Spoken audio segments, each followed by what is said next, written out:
This is Mark Guerrero. Welcome to East L.A. Music Stories. My guest is Dan Medina, who is a founding member of the Ambertones, an extremely popular band in East Los Angeles in the 1960s. After a very successful run with them, he got drafted and, like many others, wound up in Viet Nam. And you can see by his hat there, he's a Vietnam veteran. We'll talk about the Ambertones, we'll talk about that. When he got back, he rejoined the Ambertones, and then they morphed into another band that they called themselves the Retro Boomers. And they did a lot of interesting gigs and tours and played with some great artists. And he went on to become a city council person in Gardena, California. And he's got a very interesting life, and we will talk about it all. Welcome, Danny. How you doing? So good. A little hot, but okay. Yeah, it's like summer again, huh? And it's only March. Yeah, and it's only March. Yes. So before you became the Ambertones, you were called the Scepters. Was this basically the same guys? Well, it was the same guys, but I wasn't in the Scepters. I Okay. was looking for a band to sing with because I Hmm. had a couple of friends of ours joined a vocal group, and we won a couple of amateur contests in high school. So I said, I got to find a band that I could sing with. Or I asked some of the guys if they wanted to join me. They said, no, no, no, we'd rather just sing by ourselves. Were you already playing keyboard at the time, or did that come later? Well, that was later, and I'll explain Okay. how I was drafted into playing piano. It's to do with the Battle of the Bands, but I'll tell that later. So I've I met Eddie Delgado from Garfield, and I went to Roosevelt, and he said, "Well, we have a band together, and we're looking for another singer. We have a singer named Frank Vasquez who does all the ballads, but he doesn't do fast songs. So maybe you can do the fast songs, and he does the slow songs." And they were called the Scepters. They're a surf band. Well, I didn't know too much about surf music. I just knew R&B and. So we started digging together and Frank left the group and we were stuck with a, a band name. So we thought, well, let's do what the Midnighters do and all these other bands. They all wear the same outfits, same uniforms. So we went to John's Menswear on Whittier Boulevard in Atlantic, and we found this coat, this like amber red, amber brown kind of coat. And we said, "Hey, what's that coat called?" And John says, "Well, that's an Ambertone coat." So all of a sudden the lights went out. Ding. Ambertones, that's a good name for a band. So that's how we got our name. Very cool name. So you started playing gigs around East LA? Yeah, the more gigs we played, the more callbacks we got, and it got to a point where we would cruise Whittier Boulevard with all our band cards, and we pass them out to Smart. different cars and different car clubs. And the Classics Car Club was real popular back in those days, and they said they were going to have a concert with this black group called the Righteous Brothers. So we said, "Oh, cool." So how do we know what they're going to sing? Oh, well, we'll send you a reel-to-reel um, tape of it. So we learned 5 songs, and we thought, this black group really sings really, really good. And we had never met the group. So the day came where we had to play at St. Alphonsus, and we're going, "Dum, da, dum, da, dum." Ladies and gentlemen, the Righteous Brothers. And this tall white guy walks out, and the short white guy walks out, and we're going, well, maybe it's not them. Then they started singing. It's like, wow. So it was like, So you backed him up that day. yeah. And about 40, 50 years later, I went to go see them at Universal Studios and went backstage and I was talking to Bill Medley and I said, "You may not remember us, but we're the Ambertones. We backed you up at East L.A. at St. Alphonsus." And Bill Medley says, "I remember that. We made $50 that night. It was our first pay gig." I said, "For both of you?" He said, "Yeah, $50 total." We were happy. Everybody, when they first came out, did think they were black, including the black community. and they were Yeah, played on the soul stations, and yeah, they were assumed to be black. They did sound totally authentic. yeah. And then live, they're even more exciting. Oh, yeah, exactly. So, as you said, the Scepters were playing mostly surf music. When you morphed into the Ambertones, did the repertoire change, right? Oh yeah, yeah. Tell me about the repertoire.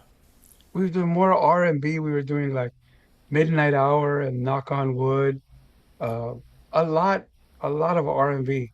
Um, Doo-wop, like I Only Have Eyes for You. especially doo-wop. We would sing a slow song and then stop the music and keep singing in harmony, like "We Belong Together" or "Queen of My Heart." It was Yeah. all harmony, and we we pride ourselves in the music and singing that we did. And one of the things that I was proud about our band is that we all loved each other like family, and we never ever argued. When our drummer Jimmy Alvarez died, we all mourned for a good year. And ironically enough, the replacement was Ruben Alvarez. And we asked if he was related to Jimmy Alvarez. He goes, no. He was 10, 15 years younger. So tell me, who were the members when you first joined the Ambertones or started the Ambertones? Who were the people? Well, if you look at one of the flyers, the first one, in fact, the first promotion we ever had as the Ambertones, from left to right was I think it was Jimmy Alvarez, and behind him was Eddie Delgado, and to the right was Mike Sandoval, and in front was Frank Vasquez, the lead singer. And I'm standing next to him, and behind me is Ray Duran playing sax and Henry Hernandez playing guitar. So you were playing R&B, you were playing doo-wop, and then the Beatles came out and the British Invasion, and you started playing some of that stuff too, right? Henry Hernandez was a Beatle freak, Oh, I was too. and he wanted us to learn every Beatles song. So we were the only band in East L.A. at the time that did nothing but Beatles songs. Name some of the songs you did that were by the Beatles. Well, the obvious ones, "She Loves You" and I Want to Hold Your Hand. Um, name the song that they did, we sang it. Well, I remember going to East L.A. College to one of the rock and roll shows that you guys were on. I was in the audience, and you guys played "Thank You Girl," which is a very obscure song from one of their first albums. Yeah, you guys played it. I go, wow, very cool, because I was into the Beatles. My band was already doing Beatles songs too. We didn't just do exclusively Beatles songs, but we did quite a few, starting with "I Want to Hold Your Hand." I saw her standing there. But My we got girls. hired by different uh, uh, theaters and clubs that wanted to feature Beatles. And we were in Sierra Madre where they were showing the debut movie of, Hard Day's Night. yeah, Hard Day's Night. And we opened with Hard Day's Night. And Oh we yeah, sang like 7 or 8 Beatles songs cool, on and the theater. And then they showed the movie. cool, man. Yeah, I've said on many of my programs on these shows that not every band in East LA played Beatles songs. You guys Yeah. did, we did, the Emeralds did, the Midnighters might have done one or two. They did one. Okay, which one was that? Oh, Slow Down. They did Slow Down. Yeah. They That was might a have done, popular dance. It was a dance song. That's why we played it. yeah, And that's why the Midnighters played it. yeah. They were more into the Stones. They were, because the Stones are a little more R&B-ish, blues oriented. But yeah, so I was always happy to see another fellow East LA band doing Beatles songs because we all did not do that. But Ambertones are one of them for sure. I think it's time to get into the flyers. I always do this on the shows. If I have flyers of the band who's my guest, I like to show the flyers that their name is on, especially the ones where my band was on the bill with you guys. So this is good because it opens up discussions and triggers memories about the venues, about some of the bands. And I'm telling you one thing, I was looking through my flyers, and there were so many that the Ambertones was on, that the Ambertones were on. And as a matter of fact, I'm not even going to show them all because there's too many. I have a stack here of shows my bands did with you guys, and a stack here where we were not on the bill with you guys. And there's others that I just left out because there was just too many. I just wanted the most significant ones. But I'll show these on the screen as we talk about them. So this first one I have is Oldies But Goodies Godfrey Dance Night at the Big Union Hall, Oh yeah. December 11th, and I'm guessing this is, could be 64, could probably 65, because they never put the year date. Yeah. It'd be just the, Some do, but it's rare, very rare. yeah, yeah, very rare. So this is a cool one because it's got all these great oldies acts. They were even kind of slightly oldies acts at the time. Bobby Day of Rockin' Robin fame, Don Julian, Don and Dewey, who did the original Farmer John that the Premiers later did. Sunny Night, Confidential. The Larks, they had a song. The Jerk, out. Leon Peels and the Blue Jays, Johnny Flamingo, and plus three great bands, the Ambertones, the Impalas, and Mark and the Escorts. That was my band. So we were on the same bill on this one. Yeah. So what do you remember about the Big Union Hall aside from it was big? Oh, we played. There was two union halls, the little union hall and the big union hall, and we liked the big union hall because number one, there was more people, and they were dancers. Everywhere you turned at the big union hall, people were dancing, even in little groups to the side, because that was the place to go dancing. And the more popular bands had those people packed on the dance floor. And that was the fun part because, as you know, being in a band, the people entertain us. Oh, yeah. If it wasn't for the people, we wouldn't be having fun. And the place was huge. It held hundreds of people. I wouldn't even know how many, but I mean, there were so many people that there was great energy there. And they had that big long stage. Oh yeah. Okay, so you remember the Impalas, man? Remember them? Oh yeah. Yeah. Yeah. And Henry used to brag about the Impalas because he had a 1963 Chevy Impala. Oh, okay, so here's another one. This one is at the Montebello Ballroom. And Oh, the lineup on this one, the Blue Satins, the Ambertones, Mark and the Escorts again, and the Royal Gems. Okay, so here's the next one that we played together. This one was October 9th, and I'm guessing 65. It's at the Montebello Armory. Remember that place? wow. Yeah. And this is the Ambertones with their latest recording, I Need Someone, and If I Do. Little Ray and the Progressions, another one of the best bands in town. The Fabulous Jades, and Mark and the Escorts. So do you remember the group, the Jades? Oh, yeah. They're out of Belmont High School and beautiful, beautiful harmony. And they're all Filipino guys. Right, They I could remember. sing.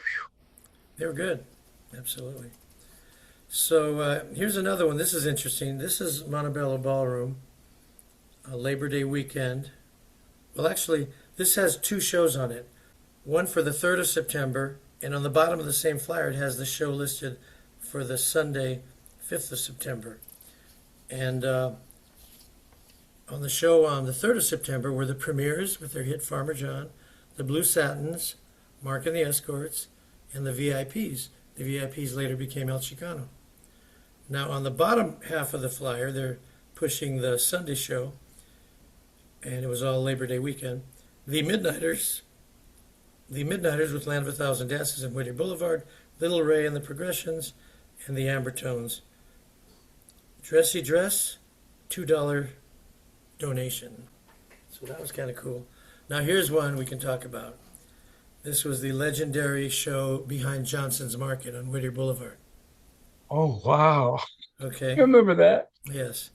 And the people on the bill there, the Midnighters, the Night Themes, Ronnie and the Casuals, the Queens, which were the four queens, the Sisters, Little Ray, the Ambertones, Little Egypt, Mark and the Escorts, the Blue Angels, the Counts, and the Vandals. And we played on the back of a flatbed truck behind the market. Now, what do you remember about that day? We had a heck of a time. Um, getting the drums on top of the flatbed because they had left the drums there for two other groups, but not for us. So we had to bring our own drums. And not having the experience on playing a flatbed truck, um, Charlie twisted his leg Oh jumping off the man, truck. was that Charlie Munoz? Yeah, So you didn't mention him in the original band. He wasn't in the very original band, no, but he came in maybe a year later, years two. a year and a half later, yeah. Okay, and he became the lead singer. Um, Speaking of lead singers, you mentioned Frank Vasquez. Was he the same guy who later called himself Frankie Olvera? Yeah, Now, why did he do that? And Frankie Valens. Why did he change his name? Well, I can understand the Valens. Why the Olvera? I don't know. I said, what's wrong with Vasquez? He goes, no, that's not showy enough. Oh, okay, Olvera, they'll relate to Olvera Street. I said, I got it.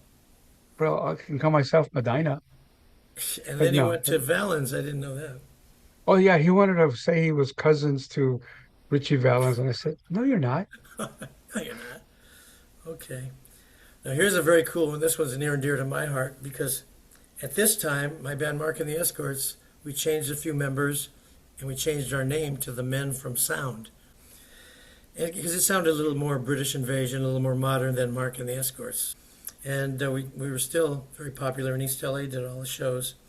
And here's one at the Big Union pre-Easter dance and show starring Dobie Gray, who had the big hit Oh The In yeah. Crowd. And also on the bill was the Midnighters with Willie G, the Ambertones, the Men from Sound, the Exotics, the Runabouts, the Essence, and the Impalas. This is Saturday, April 9th, 1966. We got to back up Dobie Gray. I don't know who arranged for us to do it. I don't know if it was Billy Cardenas or if it was Paul Carlin, the guy who was booking it. Oh yeah. He came to our rehearsal, man. He came to our rehearsal. He was Very an good. adult star, and we were a 16-year-old teenage kid band. He came to our rehearsal. We rehearsed, and we did in crowd. We did Hitchhike, Marvin Gaye's Hitchhike, and so we did a little mini set with him, and we did fine. He sang with us. We must have done fine, but that was a big feather in our cap to back up Dobie Gray. He went on to have a big hit with Drift Away a few years later. Did Yeah, you know that the Exotics were Eddie Delgado's younger brothers? of course. The Exotics were our Mark and the Escorts, one of our chief rivals. We went to Really? I didn't know that. we went to Garfield High School, both bands. We played at the school together on a show, and we were very strong rivals. Serious. And we would get cop songs off of them. They'd cop songs off of us, and we were very much rivals. But at the time, Bobby Delgado was their bass player, and Danny Delgado. Danny Delgado played guitar. The drummer was Henry Brumfield. Yeah, African American kid. He went to Griffith with me. But yeah, so it was Danny and Bobby and the Exotics. And of course, their little brothers, 10 years later or so, Stevie and Joey on guitar and drums, are in the current Delgado Brothers band with Bobby. Bobby's the only old guy like us playing with them. And then the And so, number one blues group in the United oh, States. great band, yes. Okay, so let's see what else we got. Now here's one, the Kennedy Hall, the Midnighters with Willie G, the VIPs again, the Ambertones, the Men from Sound again, and the Unusuals. You remember the Unusuals? You probably don't remember them. Yeah. I know who they were because I knew a couple of the guys in the band, but they weren't on too many dances. This is one of the only ones that I remember. Yeah, April 29th, 1966, at the Big Kennedy Hall. Here's another one. The Kennedy Hall, May 13th, this one. The Midnighters doing their two latest releases, Love Special Delivery and It'll Never Be Over For Me, featuring the great Willie G, plus the Ambertones, the Men from Sound, the Runabouts, and the Sisters. Now, the Oh. Runabouts, the lead singer was Eddie Torres' brother. Eddie Torres was the manager of the Midnighters. You knew him, right? Did you know him? Yeah. Do you remember the Runabouts? Yeah. In fact, Eddie Torres wanted to manage us. And then Billy Gardena stepped in and he wanted to manage us. And we thought, this is not going to work because they're rivals. It's like we want someone that'll work together with everyone. So you turned both of them down, right? So you had your own, you managed yourselves, or who managed you? We managed ourselves till we met Leonard Mamola. That was And later on, he, though, right? yeah, Okay, so let's hold on to that one. So, and the sisters, Ursi Arvisu and the sisters, and she went on to sing with El Chicano and yeah. eventually make an album for Ry Cooder in the 2000s. But yeah. Now here's one from the Huntington Park Ballroom, Oh, wow. and this one is Lil Ray and Review. Remember when he had his review? And that was with the Rayettes, the Epics, the Four Clefs, and the band was the Progressions. Plus the Ambertones, the Exotics, the Men from Sound, the Righteous Rhythms, and that was May 14th at the Huntington Park Ballroom. No Capris. Wow. Okay. Here's another one at the Kennedy Hall, December 9th, 1966. Featuring six top bands, the VIPs featuring Clarence Blaya. Remember Clarence? And he went on to Yeah. sing with the Progressions, too. Yeah. The Apollos, do you remember the Apollos? We did a few shows with them. The Teen Turbans, I don't remember them. I don't know. Again, my band, the Men from Sound. The Emeralds, I'm sure you know the Emeralds. They did a lot of Beatles, too. Yeah. And the Ambertones. 5 hours of music and dancing. See, I have a story about Huntington Park. Tell me. The stairs? Uh, well, we as you've played at Huntington Park, so you know that little uh window thing that where you can sit outside where there's that window where you slide open the window of doors and you can look out into the parking lot. I don't remember You that. remember Go that? ahead. Go ahead. Anyway, we were sitting there on break and we saw this van going like this. And we're going, oh, hanky panky. So then we saw a man in a tuxedo walking, and we thought that's really weird. Then he opens the door and they started yelling at each other. Well, the man in the tuxedo was the father of the bride, and the bride was in the van with the best man. Hmm. And a fight broke out. And as you remember, the Huntington Park Ballroom had two Mm-hmm. stories, right? So the fight broke out like a little tornado all the way up to the second floor, and it went to the stairs, and they kept fighting as they went up the stairs and started coming toward the band. Hmm. And Charlie Munoz grabbed a microphone stand like a helicopter and started spinning it around. And we all took our instruments apart and we took off. We didn't finish playing the night. So we figured, okay, that's it. We're not getting paid for that night.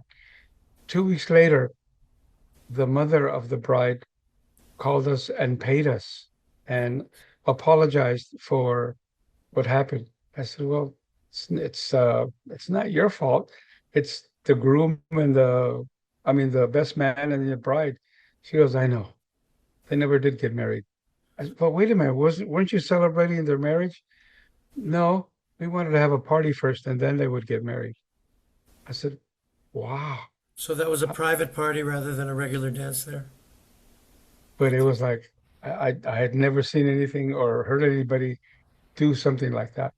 I mean, Yes. the best man and the bride. Oh, anyway, Yeah, adventures. it happens. So here's one, and this one's in bad shape, but it's once again the Kennedy Hall. This one's January 28th, 1967, featuring the Ambertones, the Royal Checkmates, the Men from Sound, the Emeralds, and the Exotics. So those are the shows that my bands were on the bill with the Ambertones.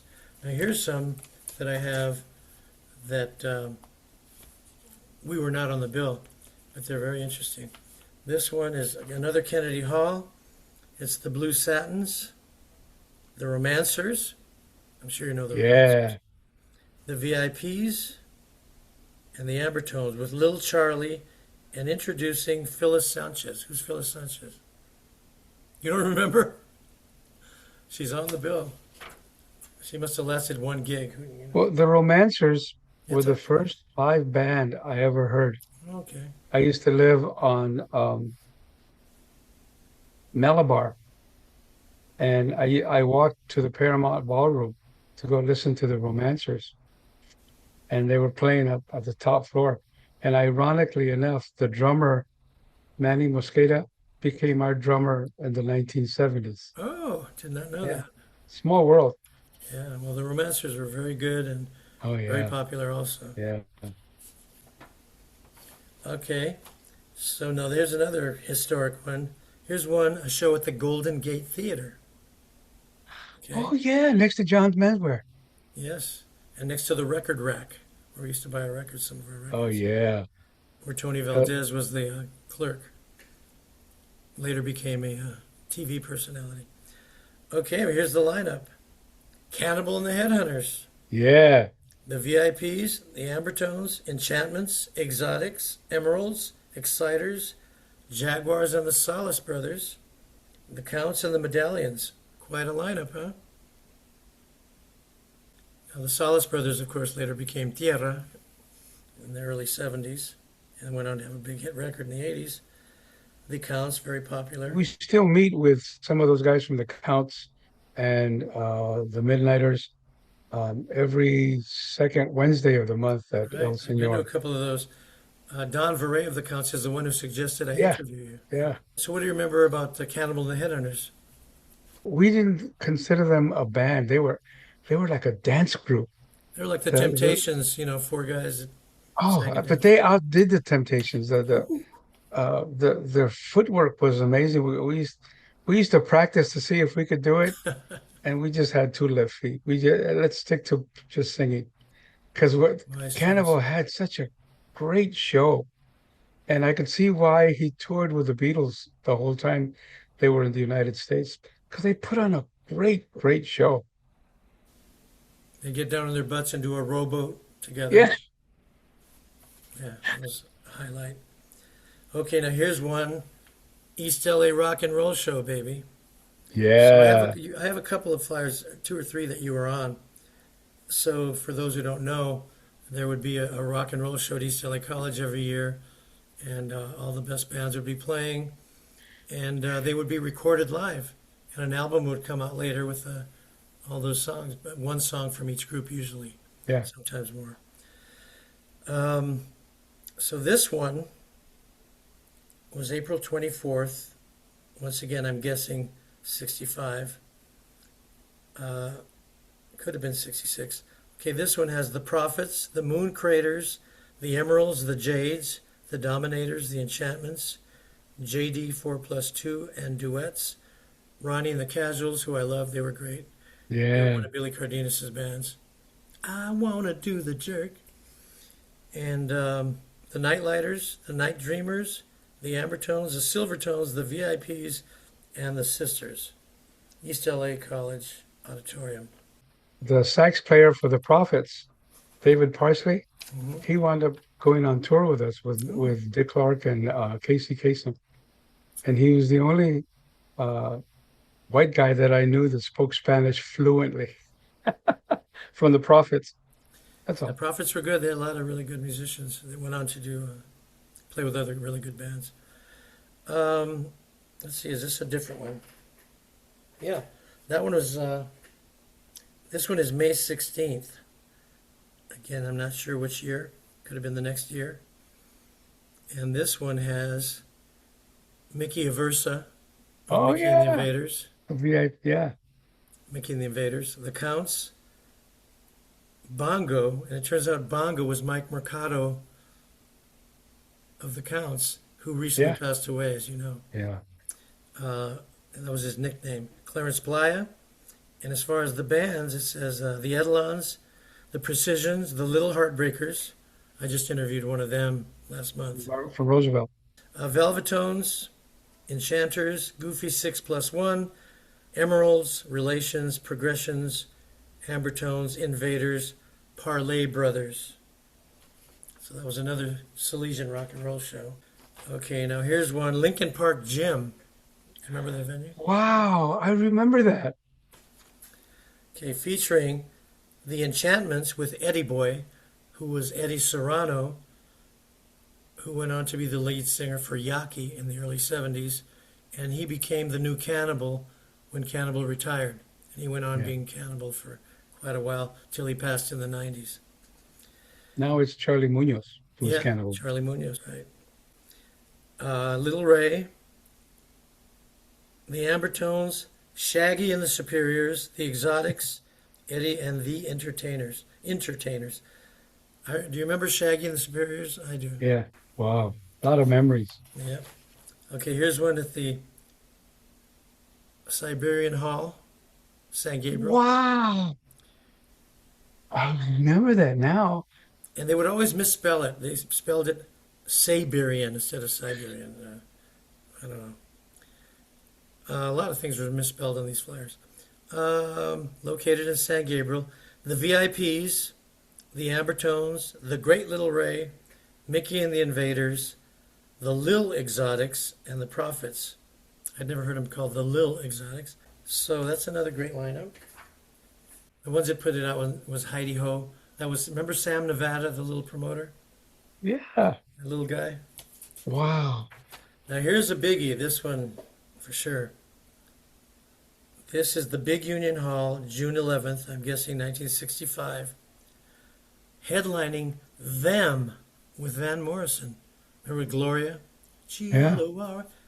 Them played in the East L.A. circuit right there at the Big Union on the bill with the Midnighters, Little Ray and the Progressions, the Prophets, the Ambertones, the Sisters, the Impalas, the Runabouts, the Righteous Rhythms. So I didn't go to that show. Do you remember seeing them, or you probably went off to another gig, right? No, we stayed to see him because Oh, Eddie cool. Delgado was a Van Morrison freak. He wanted us to sing every song by them, every one, and we only did like three or four of them because it was like, Did they sound awesome? yeah, they did. The sound did Van Morrison didn't move much, but it was, you know.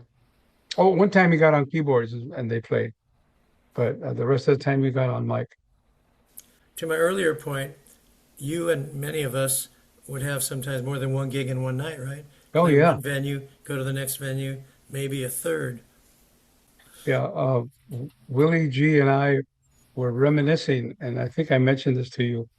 One time we had four gigs in one day, and it was at the Big Union, Little Union, Alexandria Hotel, and the Kennedy Hall. And what the promoter did is he had us leave our instruments at the last gig that we had. Oh, yeah. So our first gig was at the Kennedy Hall. Our last gig was at the Alexandria, and that's where our instruments were. The Midnighters had a gig at the Little Union last, and they started at I forgot where, but we were talking about how in those days nothing got broken, nothing got stolen, everything, the respect of each band Yes. was there, and you don't see that anymore. Beautiful. Speaking of the Alexandria, in case there's no flyer that pops up, what do you remember about that venue? Well, when we first played there, we were really sketchy about. No one's ever heard of the Alexandria Hotel, and it's right by the what do you call it? Where they sell clothes wholesale. What's the name of that area? Garment District? Yeah, and we thought no one's going to go there, but we did it anyway, and that place was packed. I mean, people from Belmont, people from the beach areas, and people from East L.A. They were all there, and it was like, wow, whoever this guy is, he knows what he's doing. It was a big building, multi-story, old building, and we would play on maybe the fourth or fifth floor. You had to take Yeah, elevators up, yeah. and there was a And lot the of instrument, carrying the instruments. Oh, jeez. like salsa bands and Spanish language bands playing that venue a lot as well. Yeah. Yeah, we played there quite a bit. Okay, here's one, Tahitian Village. I forgot all about that. Okay, that was in Lakewood. That was in Downey on Lakewood Boulevard. Featuring Little Ray, the Etalons, the Ambertones, the Enchanters, the Aladdin's Band, and the Counts. Wow. Yeah. Um, Oh, yeah, you're what's his, opening up a lot of memories. oh, man. Mike Mercado, who we just mentioned earlier, he was in the Etalons. That was a band Yeah, that was put together by Bill Taggart at Salesian, and a lot of the horn players from the band at he was a Salesian good were. promoter, Mr. Oh, Taggart. yeah, he'd do those most of those rock and roll shows. So yeah, so many bands, so many venues, amazing. This one, East L.A. College Auditorium, the Midnighters in concert, Whittier Boulevard, Land of a Thousand Dances, Jaguars, Medallions, Impalas, Prophets, Ambertones, Enchantments, Exciters, Enchanters, Village Callers. Wow. Remember them? They were very good. Yeah. And And they're they still were, playing. yeah, well, they're Chico now, right? Most of the guys are in Chico. But they were the first band I remember to use Latin percussion very early on. And they used to play at the Plush Bunny in the 60s. The Whittier Boulevard. Delighters, the Vibratones, the Night Riders, and the Solace Brothers. June 26th, East LA College Auditorium. I'm guessing that was 65 or 66. Wow. Now, here's one at the Union Hall on Goodrich, headlining Johnny Guitar Watson. Do you remember seeing him at any of the shows play? Yeah. We He was, backed him up at the teenage nightclub on across the street from Lincoln Park, upstairs, mhm. and Billy Preston too. Wow, he was amazing. Johnny Guitar Watson, the Blue Satins, the VIPs, and the Ambertones. That's quite a lineup there. Yeah, Johnny Guitar Watson, he was Frank Zappa's favorite guitar player, Yeah, yeah. and he was very innovative, early rock and roll, bluesy singer, guitarist. Now here's another one where you played with him on another bill. This was New Teen Nightclub on North That's the Broadway. one I'm talking about, That's the across from one. Lincoln Park. Okay, that's it. So Johnny Guitar Watson with his new hit recording Lonely Lonely Nights and Gangster of Love.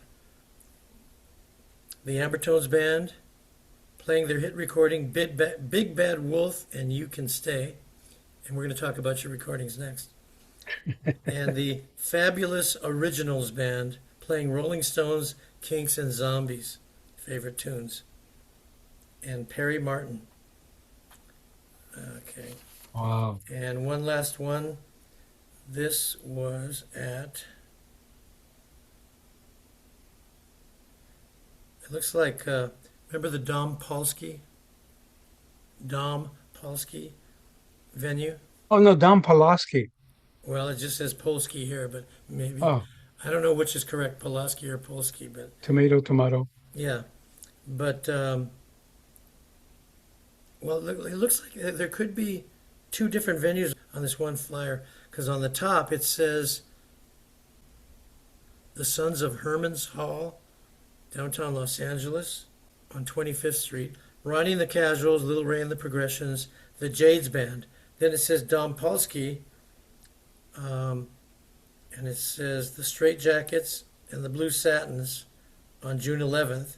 And on June 25th, 1965, the Ambertones and the Romancers. It looks like you guys played the Dom Polsky Hall. But that's a complicated flyer, but it shows, once again, all the groups. So there you have it. It's a lot of flyers, and believe me, I left off about 11 of them or a dozen of them. Just too many as you guys played. But now let's talk about your records. You guys made quite a few records. Before we do, Yes, can I bring up the LA Teenage Fair? Well, they used to have a teenage fair at the Palladium every year. yes. Hmm. And this one year, um, we played, and there was about 6 or 7 bands, and the first place band would get $10,000. and the second place band would play for 3 months at Pacific Ocean Park every day and get paid for it. Well, we took a second. The one who took first place was Ocean, otherwise known as Pacific Ocean, with James Edward Olmos. And they got the $10,000, and we were so happy that we got to play at POP. We'd see girls every day because when you signed in at POP, the band was playing in front of you as you were signing in. So that was a lot of fun. One of the most memorable times where we played one venue every single day. POP, Pacific Ocean Park, was an amusement park in Santa Monica, I believe, on the pier, Yeah. and it was happening. It had all the rides and the Ferris wheels and the roller coaster, whatever, and a lot of music. And there Oh was even yeah. a TV show filmed from Yeah. there. Remember? I Yeah. think Where the Action Is was filmed Yeah. there, and then a couple of shows. And Casey Kasem had a show there too, across the street at the Aquarius Ballroom from the Casey Palladium. Kasem, the KRLA DJ, He was later, our manager later on, which I'll right, explain which later. we'll get to, yeah. So now you guys made a lot of records. Let's just kind of go over them. And I believe this is the order that you did them, but it doesn't really matter. But I think the first one was that the one on Revolvo Records, Hang 10, and was that a surf tune? Obviously. Yeah. Now, how did that happen? That record happened? And we made it up as we went along. Hang 10 was the leftovers of all the recordings we did that day at Gold Star Studios. Ooh, nice place. And Leonard said, we still have 10 minutes. Can you make up a song? So we started with the drum, and then the guitar came in, and that was Hang 10. We made it up as we went along. That happened a lot, with all of us. It'd be like we do our A side, then let's make up a B side, and you'd make up an instrumental. Yeah. The Romancers did it. Yeah. A lot of people did it. So that was your first record, and that was already the Ambertones, right? That Yeah. wasn't the Scepters. That was Dottie Records, right? No, this says Revolvo. Oh, Revolvo. Okay. Okay, so we're getting to that. Now, again, this isn't necessarily in order, it might be. But then you made a record for GMP Crescendo Records, which we did too. And you did Oh Charlena and Bandito. Well, in Charlena, again at Gold Star, Little Richard came in from the other studio, Wow. and that's who you hear in the background going, He's on the record saying something? "Yeah." That's great. Wow. That was funny. Well, at first we thought it was a joke when they said, "Little Richard's here." I said, "Oh, you're full of shit." Oh, look. And oh, Jesus. That's her. I mean, that's him. That's pretty cool. Yeah, Billy Cardenas got us our first record opportunity with GMP Crescendo, and that's we recorded "Get Your Yeah. Baby" on that label. So we were on there too. Then you were on, again, not necessarily in order, Dottie Records, and it says here the songs were "Chocolate Covered Ants" and "One Summer Night." Was "Chocolate Covered Ants" made up on the spot, or what was the deal on that? Yeah, and what that you may say that as a joke, but yeah, Was it we instrumental? we did One Summer Night, which was a ballad we always got because of Charlie's voice. Hmm. And then we had to figure out what do we play on the B side. And Leonard Mamola came out with the title Chocolate Covered Ants because at that time it was cool to eat chocolate covered ants. And we thought, yeah. Not So we today. made up the verses as we went along. Well, that was one of the things to come up with a cool, memorable title. Well, even like Booker T and the MGs, right? Green Onions, Chinese Checkers, And then our B sides, one of them was Tough Stuff, Tuff Stuff, and the B side of our other record was Silly Putty. So you just come up with these funny names, Yeah, do an yeah. instrumental. People don't know that. Huggies Bunnies, right? The Oh romancers. yeah. Come up with some wacky titles. It's cool. Chocolate Covered Ants. Then you did another single on Dottie, I need someone, and if I do, I know I need someone. That was We were Charlie the Munoz, right? Yes, we were the first ones to record it before the Midnighters. We did it in 65. Hmm. They did it in 66. And Lenny Welch is the one who wrote it. Right. And it was like his version was very very can't explain it. Not R&B, very um I'll put you to sleep kind of song. Whereas we made it more of an oldie, Hmm. like the ice cream chord changes Right. 1625 like that. And it was number four in Texas and number three in Boston. And Nice. then the Midnighters got it and they took off along with Whittier Boulevard. Okay. The label Dottie came from Leonard Mamola's wife. Her name is Dorothy, Hmm. and he used to call her Dottie because we ran out of record labels names, Ray Jack and all those other ones. So, So we invented Dottie, so he was your manager at the time, right? Leonard Mamola, yeah. Yeah. So Revolvo and Dottie were labels that they came up with, your manager came up with, whereas GMP was an established independent label. Yeah, yeah. The Seeds were on, and Joe and Eddie, the gospel group, were on.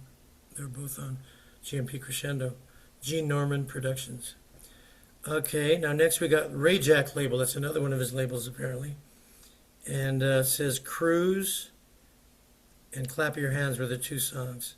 And I think you said Cruise was influenced by the Midnighters, Whittier Boulevard. But we made it up. Then the title cruise we took from Leonard Mamola saying, "You got to do a cruise song like Whittier Boulevard." So we said, "We'll do cruise." And I stole the organ part, which is the theme of the song from Booker T and the MGs. The song called I can't think of it right now. It's dun, da, da, da, da, da, da, da. Yeah, I You can't remember think of it. the, Yeah, I know what you mean. but I can't remember the name of the title. But what I did is I used the same basic chords, but I used them in full hand chords as opposed to just one note. Now, were you And that was playing? made up as we went along. Were you playing a Farfisa or a Vox Continental, or what were you playing? It was on a Farfisa, and I gotta tell you, the reason I was playing a Farfisa because when we took second place at the Battle of the Bands, part of the second place uh, prize was a Farfisa organ, and Wow. I didn't know how to play it. I never took lessons, Okay. so they put a like a comb, and on the comb you put it on the keyboards, and it has all the notes. So you have A, B, C, D, E, F, G, A, B, C, D, E, F, G. So I knew what key is it in A. So there's a A. So So that's how you started being a keyboard player. yeah, Wow. not on purpose. It was a draft. So up until then, you were just singing without playing an instrument. Okay. All right. So then, Clap Your Hands, was that another instrumental? No, that was vocals, and um, Little Richard did the oohs in there too. Wow. And we wanted to use Little Richard to sing, but they said no, you're the Ambertones, you can't do that. Yeah, but in my opinion, my voice sucked. And if you listen to it, you might agree. I'm screaming as I sing. Clap your hands, and it's a party where remember in those days you had bands that played and you had people talking in the back and screaming in the Right. They back and wanted that, singing. yeah. Well, Give it, that's the way our clap your hands was. they wanted to create excitement, in the background. So are you saying that you sucked on that song? You're not Yes, saying you sucked in general. you can do both if you want, Uh, but on that one, it's like, wow, that's me. Maybe you're trying to be Little Richard, maybe. Oh, yeah, there you go. Okay. So here comes, now this is a biggie. Ray Jack Records. I can only give you everything, and I only have eyes for you. The Ambertones version of that was very cool, very Oh, influential. yeah, it took We off all over. Now it was originally by what, the Flamingos, but your version was very cool. Shibat Shibat. We played your version, Men from Yeah, Sound, and a A lot of bands played it, but Very romantic, was and that people dance to that. Charlie Munoz on lead vocal, or who Yes, sang it? Okay, I'm one of the nice. chibab chibabs. Yeah, that's a classic East L.A. recording right there. Then you guys were on White Whale label, which was a major label. The Turtles were on White Whale. How did that happen? How'd you get that deal? Leonard met the Turtles at the Whiskey A Go Go when we were playing there, and there was a band that wanted to sit in with us, and we said okay, and they just got a recording label on Columbia called, um, and the band's called The Doors. So when Leonard got a hold of him, suggested that we record on that label, and that's how it happened. Wow. So you made a couple of records. 99 and a half, is that the one that Otis Redding did, or was it Wilson Yeah, Pickett? no, I think it was Wilson Pickett. Wilson Pickett. Yeah, Great. And you don't know like I know. yeah, Sam and Dave. Okay, so you guys are That one took totally, off. That one took off across the nation. well, those are two serious R&B cuts you guys are doing. Yeah, that da da da da da da da da Oh, da yeah. da da da da da da. Yeah. 99 and a half just won't do. Yeah, Okay. Charlie did a good job on that. And then also on White Whale, another single, A Million Tears. And I think it looks like it was written by Frank Vasquez, it says on the label. And That's him singing too. Little Bit of Lovin'. What can you say about that record? It was again another B-side that we just made up as we went along Hmm. because that we were never prepared for a B song. We were always concerned with the main song. Our own lack of experience taught us that as we went along, and we always regressed to an instrumental. That was the safest. Hmm. So the next big thing to talk about was in 1966, you got drafted. Now talk about what happened. When I took the test at the army place, Hmm. to find out what your MOS is, your Hmm. military occupational status, it was M something something. So I said, all right, I'm going to be a musician. I said, no, you're going to be a medic. That's what your test score shows you at. I said, but I play 3 or 4 instruments. He goes, I don't care. You're a medic. So I went to medical school, I went to jump school, and then I went to Vietnam. When you say jump school, that was some serious. What was that? That was the 101st Airborne in Fort uh, Lauderdale? Yeah, Fort Lauderdale. And they teach you to jump out of a plane by jumping out of a building first. Oh, And then they put you in a 1,500-foot tower with a parachute on, and then they push you off the building. nice. And then you finally get on a plane and then you jump out of the plane. So my first jump, I got kicked out. I went to the door and I froze. And the DI, the director said, if you freeze at the door, I will kick you out with a size 13 shoe. And he did it. I went all of a sudden, boom. And if you Wow. could picture a balloon when you fill it up and you let it go, it goes like that. That was me. And it wasn't until the parachute opened that I stopped screaming because the parachute goes like that between your legs. So when it pulls, it brought me back to my senses. And then I So, did 52 jumps after that. but you had to pull it yourself. It wasn't where it was automatically pulled No, it for you. was connected to the Well, it plane. was connected. It was the first jump ever. Well, you were lucky it was connected that time, huh? Yeah, that were all of them were all first jumps were connected to a plane. Okay. Because for that very same reason. Well, if you did 50 something more jumps, obviously it worked out. Yeah. The rest of the jumps I had to pull the release. So you were It was a that, lot of and fun, so you were a huh? medic as well as a paratrooper, or what? And everything they taught us in medical school didn't apply Wow. in the jungle. Wow. The guy So, got shot, you packed him with mud, wrapped him with leaves, and sent him on his way. Because so there you was no want, sterile field.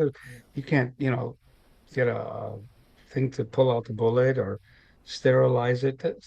I have a little bag with morphine and cotton. That's it. Okay, well, So we had to mud, improvise, and a lot mud, of mud and leaves. Oh, wow, high tech. believe it or not, mud is the Works, cleanest huh? thing you can put on a wound. I didn't want to believe it when they first told me, but then I realized I don't really have a choice. But they didn't show you that in medical school, though, did they? Yeah, Did they show you that in medical school? That's what I'm saying. not at all. So Like how I long said, were you everything there? they taught us uh, didn't apply over there. So how long were you there? I was there until May of 1968, Is and that I like was a happy to year get and a out. half or something? No, more like a year. So like everybody else I've spoken to that was there in combat, you still suffer from PTSD? Yeah, to this day, I still have nightmares every so often. Um, and my wife's learned to deal with it by putting a pillow between us on our heads. Because I do this when I Mm. flail. And the pillow comes in handy because, you know, Wow. sometimes she'll just shake me awake to say, "You're having a nightmare." Okay. So I'll Wow. get up and drink some water or soda or something, then just relax and then go back to bed. It's when I first got home, I made the mistake of taking a girl out and I had my arm around her on the sidewalk as we were walking. A car came by and backfired, and I threw her to the ground. It Ooh. was a natural reaction, which Yeah. she never dated me again. I, I don't blame her. I Wow. wonder why. So when you got back, you hooked up with the Ambertones again? Yeah, yeah. And we continued on with some of the songs that you mentioned earlier. I'm not on that, you know, just the ones with like Clap Your Hands and Charlena and the ones with Little Richard. You weren't on the White Whale ones? Yeah, You were. yeah. So when you came back, you continued as the Ambertones for a while, and then at a certain point you morphed into the Retro Boomers, and talk about how that happened. Well, we morphed into the Retro Boomers when Casey Kasem came by, and he was promising us a tour across the nation with Dick Clark. Dick Clark was going to have a tour about his show, and Dick Clark wanted to have a show about all the bloopers that happened in an American Bandstand. And we were supposed to be the band opening band, but a lot of the guys like Charlie got married, so he didn't want to go on tour. Henry Hernandez just got married and he didn't want to go on tour. So Eddie Delgado and me and Mike Sandoval didn't want to go on tour. So it was just Eddie Delgado, me, and Jimmy Espinoza. We went on tour with Casey Kasem as the Retro Boomers. We couldn't think of a name for the band except that Casey wanted a retro band. And I figured, well, we were all born in the 40s, 50s, so we're boomers. So let's call ourselves the Retro Boomers. Okay. And we did a lot of K Earth 101 concerts at what's the name of that place on Lancashire? Universal Studios. Oh, mhm. We did a lot of concerts there. And then as we toured across the country, we with Dick Clark, uh, we would open up with Sam the Sham and the Pharaohs, Wilson Pickett, Jackie Wilson. Oh, by the way, Jackie Wilson plays congas. Mm. If you ever listen to his song Higher and Higher, Yeah. that's him playing congas in the beginning. Wow. And then I asked him, "Where did you learn how to dance?" He goes, "I can't dance." What? Women are throwing bras at you and panties and everything. He says, "No, those are boxing moves." Mm. But I guess the way I don't know, the Mhm. way he moved was a boxing move, but people thought he was dancing. So I learned a lot of things that I didn't know before, Mhm. you know, about different bands and different artists. We played with Freddie Cannon and Dion and the Belmonts, you know, that kind of stuff. What about I have here the Beach Boys and Steppenwolf? Was that a separate show or what was that? Oh, that was here in LA. We were playing at the Hawthorne Armory. Casey Kasem booked us as an opening act for the Beach Boys here at the Hawthorne Armory, and we were playing two sets. Then he came on the day of the concert that we're only doing one set because there's a new band that just got a recording contract and they want to showcase themselves. And they're good friends with Casey Kasem. So we listened to the band. I said, God, these guys are great. I mean, they're awesome musicians.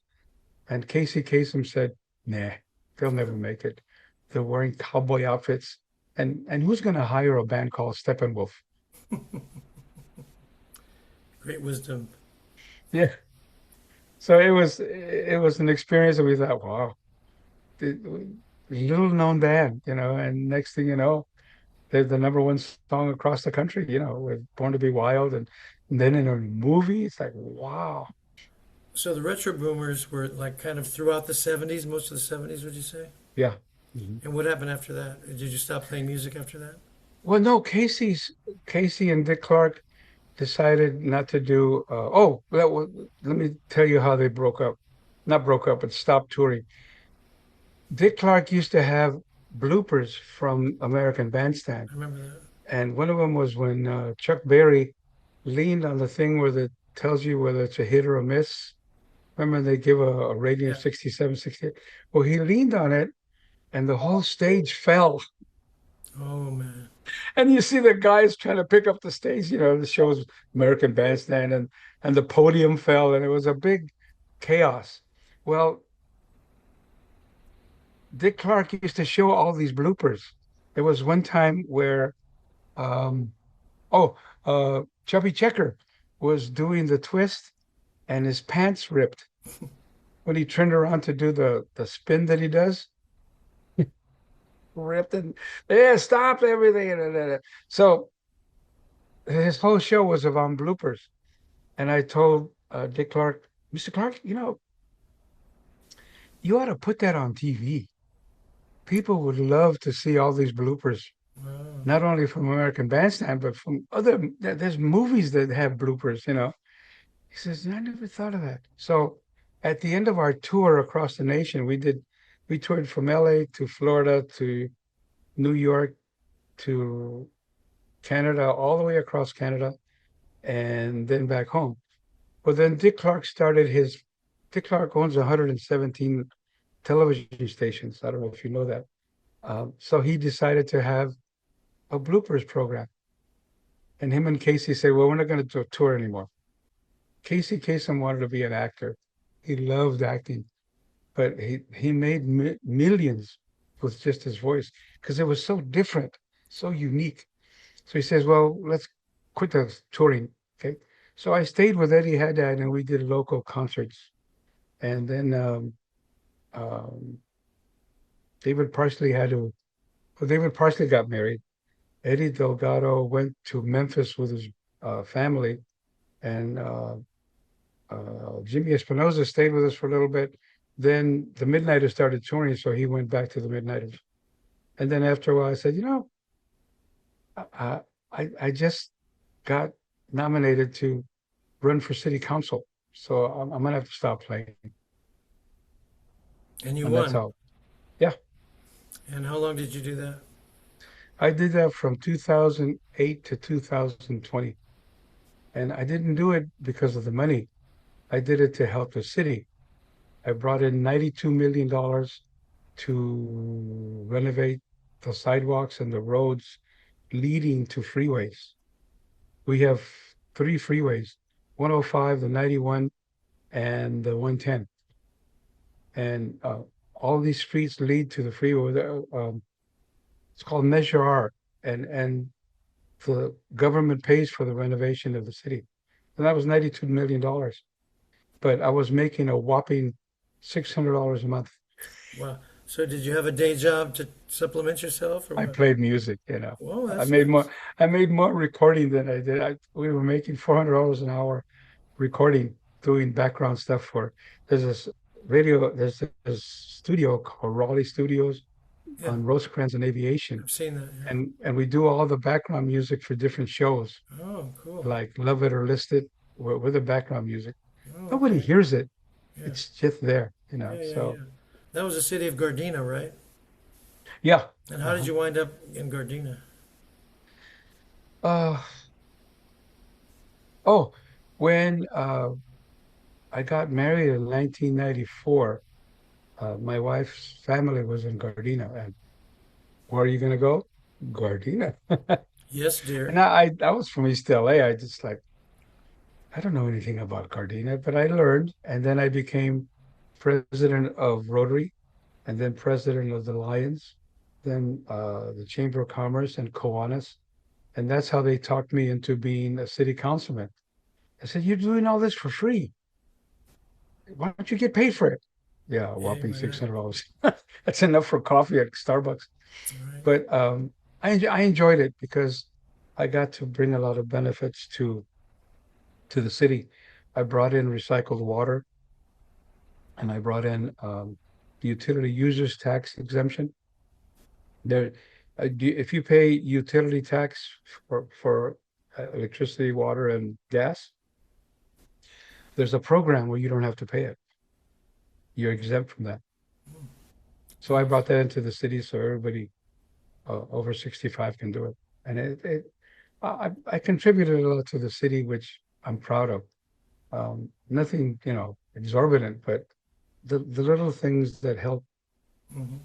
the problems that we have as a city. And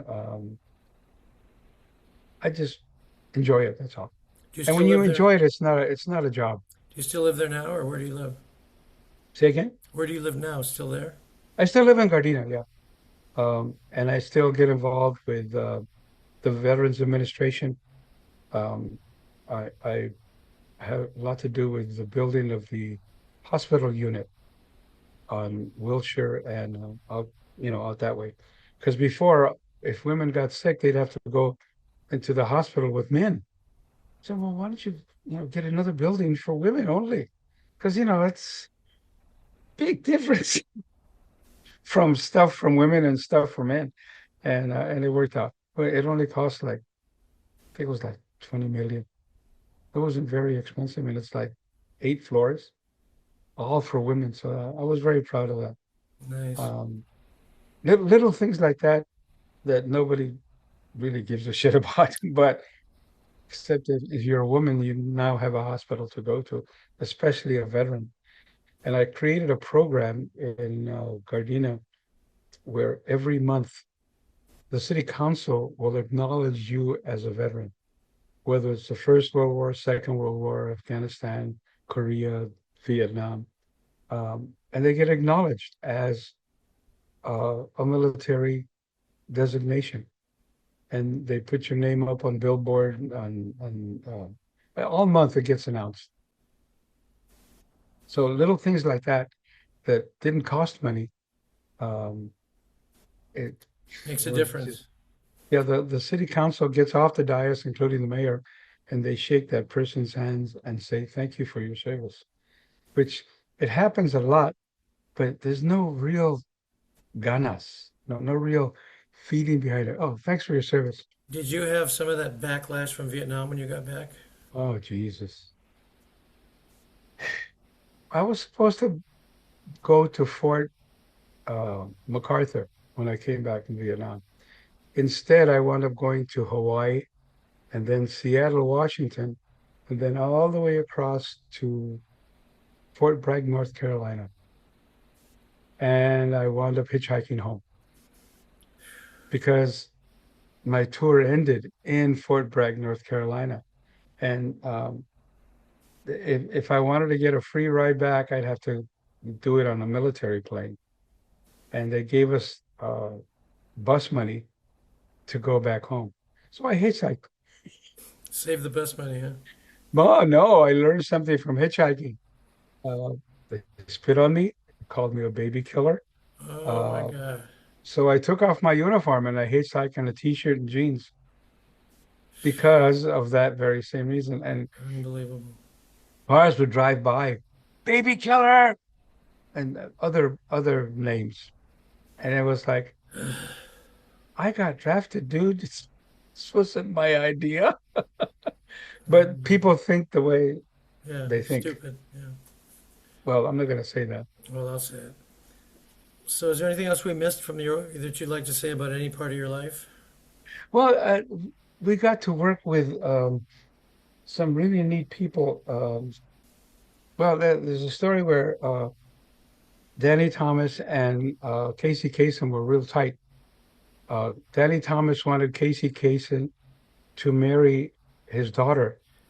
I think they were Uh, both Lebanese, if I'm not yeah, mistaken. and her name was Marlo Thomas. Oh, yeah. But she had a boyfriend, and Casey had a girlfriend. So both Marlo Thomas and Casey Kasem said, "Let's pretend we went out and it didn't work."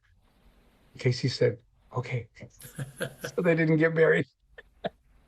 But you're right; they're both Lebanese, and they went to go see us at Harrah's Lake Tahoe, and they went to go see us in Las Vegas with Dick Clark. We opened up for what's his name? I can't think of his name. Anyway, a big time singer, and we met a lot of different people in Las Vegas. That was the And Retro it, Boomers, right? yeah, it's the Retro Boomers. Well, actually, no, they changed our name to Eddie Haddad and the Canyon Band, and that's when we almost got a recording contract with MGM because Mike Herb was a good friend of Casey Kasem, Hmm. and that's when he ran for governor. Governor, Lieutenant Yeah, Governor, or something. and he was the owner of MGM Records. Right. So that's when we did the You Don't Know Like I Know as the Ambertones. Got it. So there's a lot of things that we commingled with the Ambertones using David Parsley and Jimmy Espinoza and Eddie Haddad and Eddie Delgado. And we still keep in touch. I talked to David 3, 4 days ago, and I still talk to Willie. We were thinking of doing a reunion. And I know Mike Sandoval and Henry Hernandez go to those breakfasts. I've seen them there. Yeah, yeah, we meet every second Wednesday of the month, and we reminisce. That we forget like some of the things you brought up on the flyers. I forgot all about that. I mean, you know what they say, the mind is the second thing to go. Right. Right. So ask me what's the first. Ask me what's the first. What's the first? I forgot. Buddha boom. Yeah, exactly. So, But I'm glad you're doing this for the Latino community and also for musicians because there's a lot of musicians, especially Latinos, that don't get acknowledged for what they do. And a lot of things that were originally started by these musicians has never been acknowledged. You know, not that we were groundbreaking or anything, but we had fun. Everywhere we played, we enjoyed the fact that we were playing music and people were enjoying what we did. And that made it even more fun. And I don't run into too many bands anymore that do that. You know, they work on the musicianship and that's it. You know what I'm saying? yeah. Well, there's just a lot of talent that came out of East L.A. and so many bands and musicians and singers went on to do some more incredible stuff as they got older musically. It's just a great story, and this way we capture these stories, capture them before they disappear, Yeah. You didn't get a chance to do anything with Richie Valens, huh? No, Because I know he passed away. he passed away with 59. I was only like Yeah. 10 years old. But yeah, he was groundbreaking for sure. La Bamba was big. Because he was a big influence in a lot of our music. Yes. One of my favorite songs by him was the We Belong Together. I know it was done by Johnny and Joe and Right. harmony and all that, But his but version. his version is just, you could feel it. So I Cool, thank man. you for what you're doing. You're doing God's works for our Latino community and the musicians community. Thank you. And thanks for doing the show, man. I appreciate it. Okay, man. I'll see you next time. Take care. Well, thank you very much. See you at one of the breakfasts, hopefully. right? Okay, I I'll be will. there one of these. I've been to two. Okay, Take care, man. Bye bye. bye.